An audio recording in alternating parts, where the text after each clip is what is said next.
আজ আমাদের এখানে কুয়াশার ঘনঘটা দেখুন, কিছুই দেখা যাচ্ছে না। চিন্তা করুন।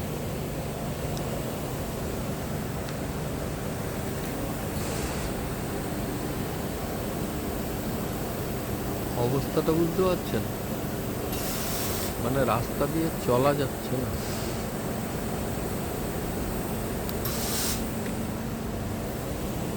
দেখুন, ওই সাইকেল করে গেল, আমার থেকে বেশি দূরে নয়, কিন্তু দেখাই যাচ্ছে না তাকে।